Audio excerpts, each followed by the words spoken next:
Lanjut, disinilah hukum acara perdata berperan bagi Budi. Budi ini harus melakukan 1. Mengajukan gugatan kepada pengadilan negeri. 2. Mengikuti proses persidangan. 3. Menunjukkan bukti seperti surat perjanjian atau bukti transfer. 4. Hakim memeriksa perkara dan memberikan putusan. 5. Apabila putusan memenangkan Budi, tetap Andi tidak melaksanakan kewajibannya, maka keputusan dapat dieksekusi sesuai ketentuan hukum. Kesimpulannya ialah hukum perdata mengatur isi hubungan hukum, yaitu hak dan kewajiban para pihak.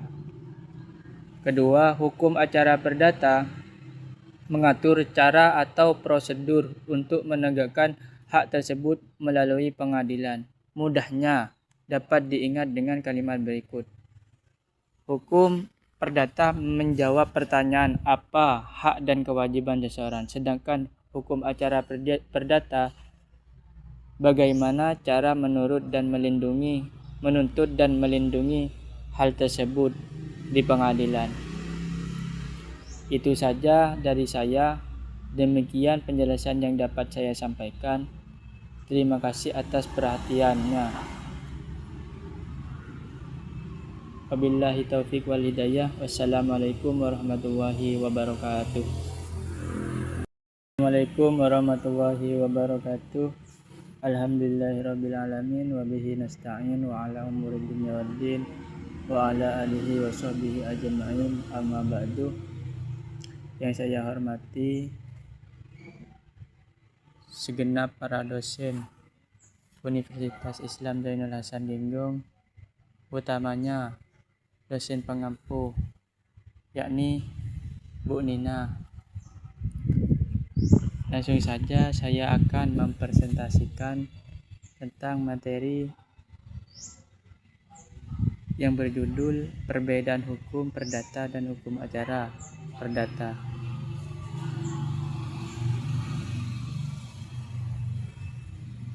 Satu, pengertian hukum perdata ialah hukum yang mengatur hubungan hukum antara orang perseorangan atau perindividual atau badan hukum dalam kehidupan sehari-hari. Yakni hukum ini mengatur hak dan kewajiban setiap orang dalam bidang keperdataan seperti perjanjian jual beli, utang piutang, perkawinan atau warisan dan kepemilikan. Dengan kata lain, hukum perdata itu menjelaskan tentang apa yang menjadi hak seseorang dan apa yang terjadi menjadi kewajiban orang lain. Sebagian contoh ialah jika seseorang melakukan wan prestasi atau ingkar janji dalam sesuatu perjanjian, maka menurut hukum perdata ia wajib mengganti kerugian yang dialami pihak yang lainnya. Kedua ialah pengertian hukum acara perdata. Apa hukum acara perdata tersebut? Hukum yang mengatur tata cara atau prosedur untuk menegakkan hak-hak pertama melalui pengadilan. Jadi, jika seseorang melanggar hukum perdata harus melalui pengadilan agama atau PA.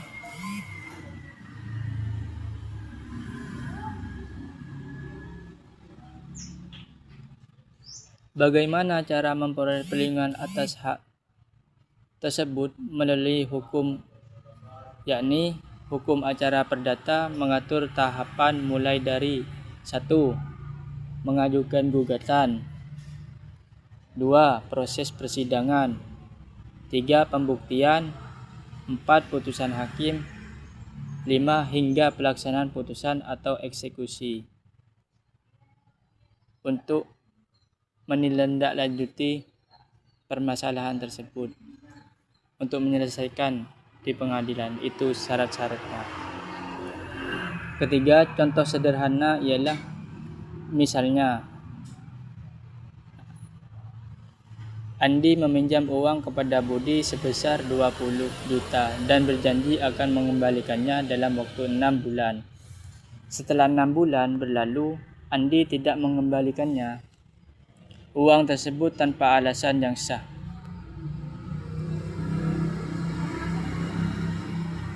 Dalam kondisi ini, menurut hukum perdata, Andi telah melakukan wan prestasi karena tidak memenuhi isi perjanjian. Akibat hukumnya, Andi wajib mengembalikan utang tersebut dan menggantikan kerugian apabila ada kerugian yang timbul.